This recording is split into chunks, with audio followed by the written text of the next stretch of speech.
So what's up? Kamusta? Ayos ba tayo dyan? So nandito tayo ngayon sa may Rusi Bustos branch para sa update natin. Bagong taon, bagong motor.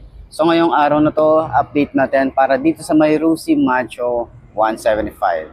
So alamin natin yung specification at yung presyo kung sulit nga mong bilhin ngayong 2026. Tara, samahan nyo ako.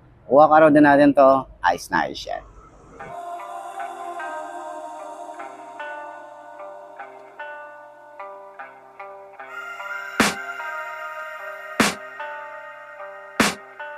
I can hear the demons call when they do what they do.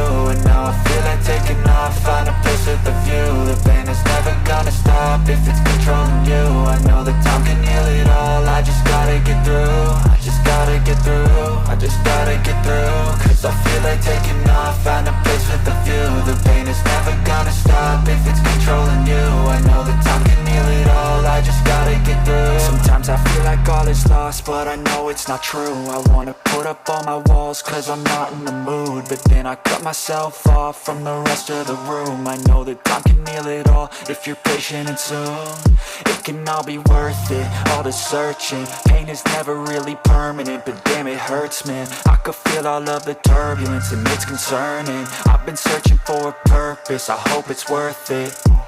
This society is really trying me. Ain't no hide and seek, I hide to be far from anxiety. I need my space, I need my privacy. I need some silence, please, you're all too loud. You don't speak quietly, opinions violently thrown across every surface. It makes me nervous, it's the world honestly burning. That's all I'm learning, hope that we can make.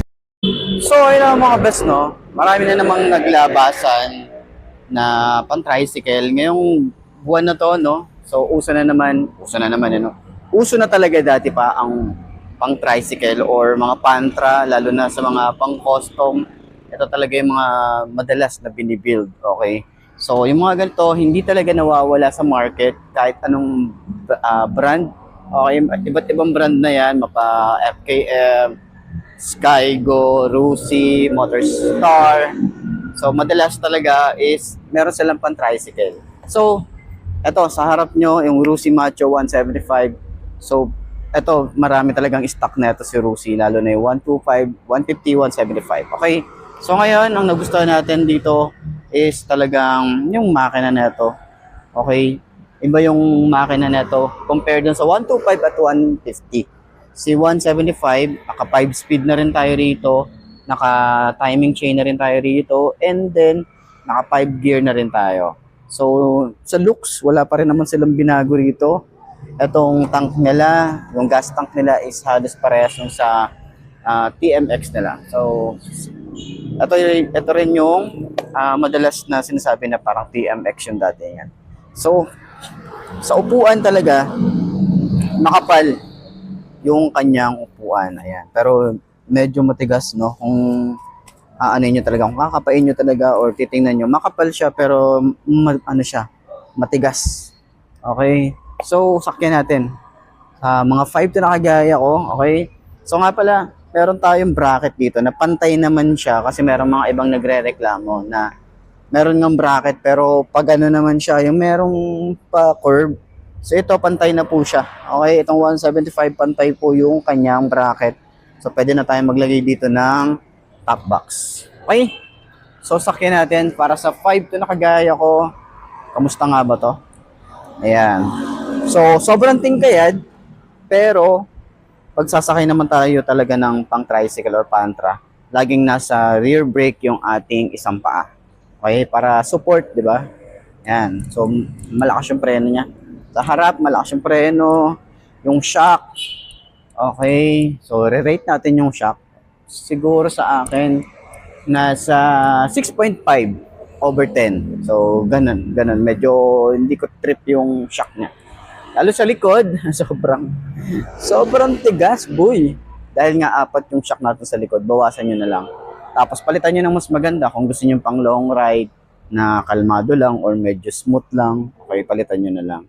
So sa turning radius niya, may space pa tayo rito, no? Malawak din naman siya. Ayan, magaan yung motor, sobrang gaan yung motor. Okay? So sa gas tank niya, malaki din to. Okay? So sa mga nagtatanong sa fuel consumption, dahil nga 175cc to, malakas talaga sa gas to. Okay, malaki naman yung tank. Pero expected natin na malakas din siya sa gas. Kasi nga, 175cc, naka-carb pa to. So, yun. Talagang pang tricycle, malakas ang hatak. Doon naman siya panalo. Okay? So, sa tingin nyo, sulit nga bang bumili ng ganitong motorcycle ngayon 2026? Bagong taon, bagong motor. So, sa lahat ng mga nakagamit ng ganitong motorcycle, share nyo din sa comment section ano nga ba yung mga naging experience nyo. Tsaka, yung mga naging issue nyo rin, di ba? Lahat yan, sabihin nyo sa comment section para doon sa mga gustong bumili ng ganitong motor, meron silang idea. Dahil nga marami nagtatanong ng mga beginner, ano yung mga naging issue, paano nagawa ng paraan, ano yung mga naging resolution or paano na-resolve yung problema, di ba? So, yun, maganda dyan, i-share nyo, no? Then, open din naman tayo sa mga bash. Okay, wala, ganun talaga eh. May masasabi at may masasabi yung ibang tao sa mga motor na pinapakita natin. So, based on experience din nila, di natin masisisi kung bakit ganun sila or bakit ganun yung mga sinasabi nila. Okay, so, ano lang tayo? No to brand war tayo dito. So, yun, center stand natin. Check natin yung kanyang center stand kung madali lang din ba siyang center stand. Yun. Magaan naman yung motor eh. Ayos na ayos. Turning, start reversing. All our minds, we put the work in. We got some work, man.